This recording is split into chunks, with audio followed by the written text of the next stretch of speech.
You know exactly what you need to do. I mean, the plan is perfect, the logic, it's undeniable. And yet, you find yourself completely stuck, totally unable to start. Look, this is not a failure of your character. It's a signal that you are fighting an internal civil war. And today, we are going to end that war. We're not just closing the gap between knowing and doing, we are literally signing a peace treaty inside your own mind. All right, let's just get right into it. This gap, right? This frustrating space between what you intend to do and what you actually do, this is the single biggest battleground for high performers. It's that cycle of self-sabotage where you become your own worst enemy. You've got the perfect plan, you have the skills, you've even blocked out the time, and yet somehow you find yourself scrolling on your phone, cleaning the kitchen, doing literally anything but the one thing that matters. And the reason you keep losing this battle, it's not because you lack discipline. It's because you're trying to win a fight against an opponent who doesn't even speak your language. For decades, we've all been sold the same old story, right? Just push through it, have more grit, find more willpower. We've been taught to believe that this internal conflict is some kind of personal failing, a lack of mental toughness that we just need to brute force our way through.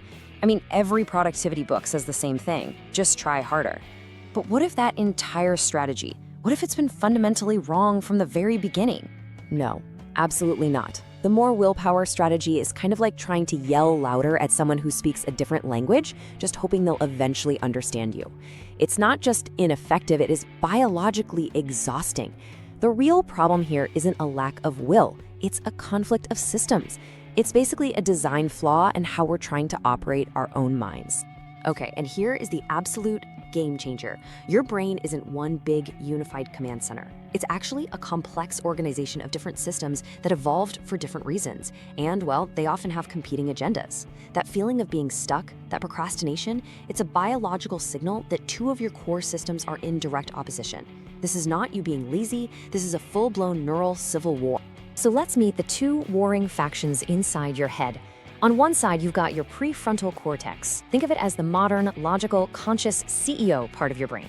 It's the part that sets long-term goals and understands future rewards. But on the other side, you have the ancient limbic system. This is the emotional, survival-driven, subconscious part of your brain. And it doesn't care about your quarterly goals. It cares about one thing, safety and comfort, right here, right now. And this right here illustrates the communication breakdown perfectly.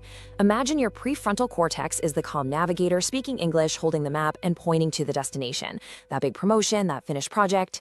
But your limbic system is the pilot, and the pilot only understands Italian. All it feels is the turbulence of hard work, the uncertainty of a challenge, and its only instinct is to find the nearest, safest airport and land the plane, now. You're flying a high-performance jet with a crew that can't even talk to each other. Now, this isn't just some frustrating psychological thing. This internal war has a massive, measurable biological cost. Every single moment you spend trying to force yourself to work against that internal resistance, you are paying a huge price in energy, focus, and your most valuable resource, your cognitive horsepower. And here's the kicker. The limbic system has a first-mover advantage. Your amygdala, which is your brain's threat detector, operates on a much faster chemical timeline. So when it senses a threat, and that can be something as simple as the discomfort of a hard task, it floods your system with stress hormones before your logical brain even gets a word in. This is an amygdala hijacking. It's an emotional veto that shuts down your executive function before the debate even starts. It's why you can feel paralyzed without even consciously thinking about why. So this is a fancy term for that state of just being stuck. You know it. It's that heavy feeling of resistance, that brain fog that shows up the second a task gets hard. It's a systemic neural mismatch. Your logic is pushing the accelerator while your emotions are slamming on the brakes. And all that friction from the internal battle, that's what's draining your energy and making even simple things feel impossible. And the cost of that friction is just staggering. Research is showing that high performers can spend up to 80% of their daily metabolic energy, the actual fuel their brain runs on, just managing this internal conflict. Think about that for a second. 4/5 of your mental fuel for the day is burned up just dealing with the argument between what you know you should do and how you feel about doing it. This is the perfect way to put it. You experience this as executive fatigue. It's that feeling of being completely wiped out at the end of the day, even though you feel like you got nothing important done. You've spent all your energy just trying to get the plane off the ground while the pilot and navigator were fighting in the cockpit. You're burning fuel, but you're going nowhere. And that, my friends, is the root of burnout. So, if fighting is a losing game, what do? We need a new strategy. Not a battle plan, but a diplomatic mission. We have to stop trying to win the war and start negotiating a peace treaty.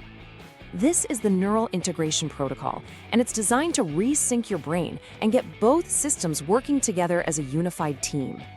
Let's be crystal clear on this. This is a fundamental shift in how you operate. We are moving away from the old way of self-combat, of just white-knuckling our way through resistance.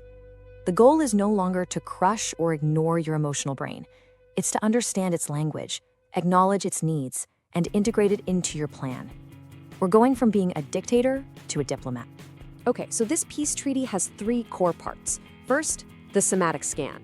You stop thinking your way out of the problem and you start sensing where the resistance actually is in your body. Second, the affective bridge. You build a connection by naming the specific emotion you're feeling.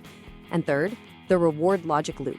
You learn to bait, not bully, your emotional brain into action with tiny, immediate rewards. Now, this isn't just some mindset hack. This is a biological intervention. Every single step in this protocol is designed to trigger specific neurological changes that shift your brain state from conflict to coherence. So let's pop the hood and look at the actual engineering behind this breakthrough. Let's break down exactly how this works on a biological level. When you do a somatic scan, you're building what's called interoceptive accuracy, basically your ability to read your body's internal signals.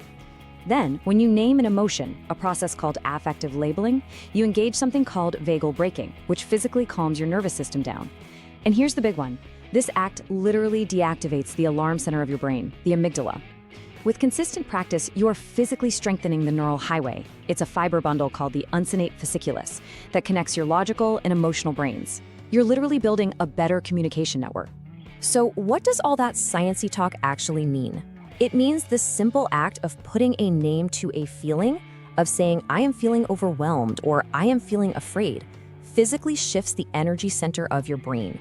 It takes power away from the reactive, emotional amygdala and hands control right back to the calm, logical prefrontal cortex. You are manually overriding the emotional veto every single time you do it. Okay, theory is great, but execution is everything. So let's turn this protocol into a set of clear, actionable steps you can use the very next time you feel that wall of resistance go up. This is your first negotiation. This is step 1, the somatic audit. Instead of instantly reaching for your phone, I want you to just close your eyes and scan your body. Where is that feeling physically located? Is it a tightness in your chest? A knot in your stomach? A tension in your shoulders? Don't judge it, don't try to fix it. Just notice it, like a scientist observing a biological event. This creates just enough distance for your logical brain to come back online. And here it is, the golden rule of affective labeling. Once you've located that physical sensation, give it a name. And don't just think it, say it out loud. I am feeling fear. I am feeling boredom. I am feeling overwhelmed. Saying the word out loud is the biological off switch. It engages way more neural real estate, locking in the command to your prefrontal cortex. I promise, you will feel the intensity of that emotion begin to drop almost immediately. And finally, you negotiate. Don't tell your emotional brain, okay, we have to work for 3 hours now. That sounds like a threat, and it will trigger an immediate lockdown. Instead, you use the 5-minute bait. You say, look, we're just gonna do 5 minutes of this hard thing. Just 5. And after that, we get an immediate 2-minute reward. We can check our phone, listen to a song, whatever. You're not forcing it, you're leading it with a clear, immediate treat. You're baiting it across the starting line.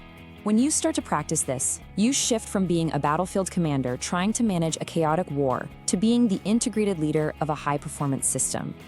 The goal isn't to work harder anymore. It's to work with less friction.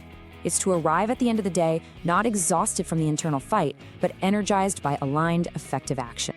At the end of the day, your brain isn't a single unit, it's a partnership. And the ultimate takeaway is this: high performance isn't just about having the best map, it's about making sure your engine has fuel. Your logical brain can chart the most brilliant course in the world, but without the buy-in of your emotional brain, that engine will never even start. You can't win an argument against your own biology. You can only learn its language and lead it where you want to go. This is your new mantra. Your challenge is to practice this the very next time you feel that internal resistance creep in. Stop the war, start the negotiation. Because once you master the language of your emotional brain, your logical brain becomes an absolutely unstoppable force. Lead your biology, don't fight it.